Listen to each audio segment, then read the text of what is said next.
Subhanallah. Siapa yang nak masuk syurga, serius nak masuk syurga, nekat nak masuk syurga, sungguh-sungguh nak masuk syurga satu keluarga, dia mesti berjuang dan memastikan untuk dirinya dan ahli keluarganya beramal dengan zikir ni. Muslimin muslimat, ini hadis yang sahih riwayat Bukhari, yang mana Nabi bersabda, barang siapa yang mengucapkannya pada waktu pagi lalu dia meninggal dan meyakininya lalu dia meninggal, antara waktu pagi hingga waktu malam ataupun waktu siang itulah dia meninggal, maka dicatat baginya penghuni syurga.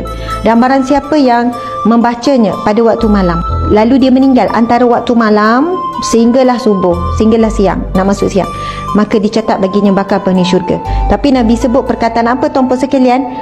Dia membaca, mengucapkannya dan meyakininya. Jadi untuk kita sampai peringkat yakin, kita perlu faham apa yang kita baca. Kemudian kita perlu hayati. Kemudian kita perlu beramal dengan apa yang kita sebut. Pertama sekali saya nak share tentang Sayyidul Istighfar, iaitu penghulu segala istighfar. Kalau kita boleh menghafal Sayyidul Istighfar, penghulu segala istighfar, dia punya fadilah sangat besar. Siapa yang membaca Sayyidul Istighfar pada siang hari dan meninggal atau mati pada sebelum menjelang malam hari, dia ahli syurga. Dan siapa yang membaca dengan yakin pada malam hari dan meninggal sebelum siang hari, dia ahli syurga. Maksudnya tak sampai malam pun dia, walaupun dia meninggal, dia dah dikira ahli jannah. Betapa besarnya fadilat. Bunyi Sayyidul Istighfar ni dia panjang sikit tapi senang nak hafal. Banyak juga dekat YouTube kalau tengok, boleh hafal insya-Allah. Okey, Allahumma anta rabbi. Ya Allah, engkau lah Rabb aku. Ya Allah, engkau lah Tuhan aku. La ilaha illa anta. Tiada Tuhan selain engkau ya Allah. Khalaqtani. Engkau yang menciptakan aku. Wa ana 'abduka, dan aku adalah hamba-Mu. Wa ana 'ala ahdika wa wa'dika mastata'tu, dan aku berada dalam atas perjanjian-Mu. A'udzu bika min syarri ma sana'tu, dan aku berlindung daripada kejahatan diriku. Abu'u laka bi ni'matika 'alayya, dan aku mengakui segala nikmat-nikmat-Mu ke atasku. Wa abu'u bi dzambi, dan aku juga mengakui dosa-dosaku kepadamu. Faghfirli ya Allah, ampunkanlah aku ya Allah. Fa innahu la yaghfiru dzunuba illa anta. Ampunkanlah aku ya Allah, sebab tidak ada yang dapat mengampunkan aku selain daripada Engkau. So keseluruhannya kalau kita dengar balik Sayyidul Istighfar ni, dia macam kita merendahkan diri kita, kita mengaku nikmat-nikmat yang Allah bagi, kita mengaku dosa-dosa kita, kita minta Allah protect daripada kejahatan diri kita sendiri. So sebelum menjelang subuh, inilah waktu terbaik untuk kita perbanyakkan istighfar. Jadi siapa yang mana biasa istighfar pada waktu sahur, boleh gantikan dengan Sayyidul Istighfar insya-Allah. Jadi semoga bermanfaat dan kita boleh sama-sama amalkan. Kalau Tuhan buka pintu hidayah, tetap pegang elok, jangan tinggal dah. Ada di kalangan kita dah mula nak jinak, nak baca Quran, nak semayang, baru nak mula nak tinggal. Pegang elok bang. Dan ada di kalangan kita dah istiqamah dah. Sebab apa? Tatanazzalu alaihimul malaikah. Orang yang istiqamah ni, malaikat akan turun di saat dia nak meninggal.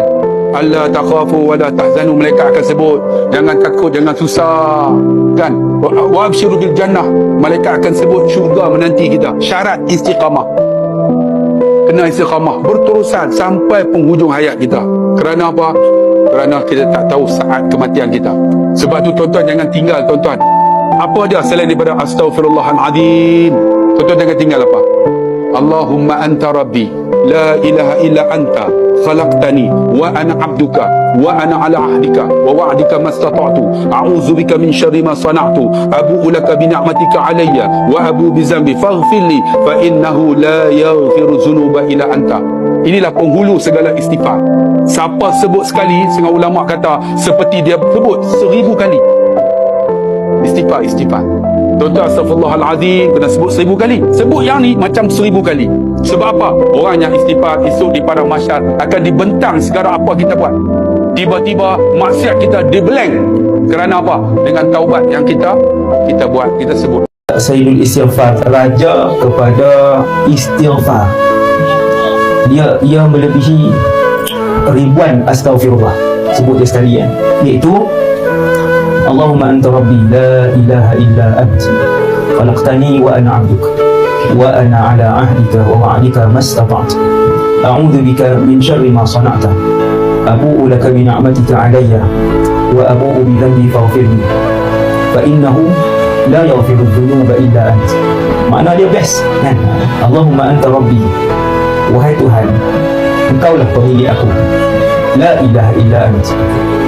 Tiada Allah, tiada Tuhan, melainkan kamu. Khalaqtani wa ana 'abduk.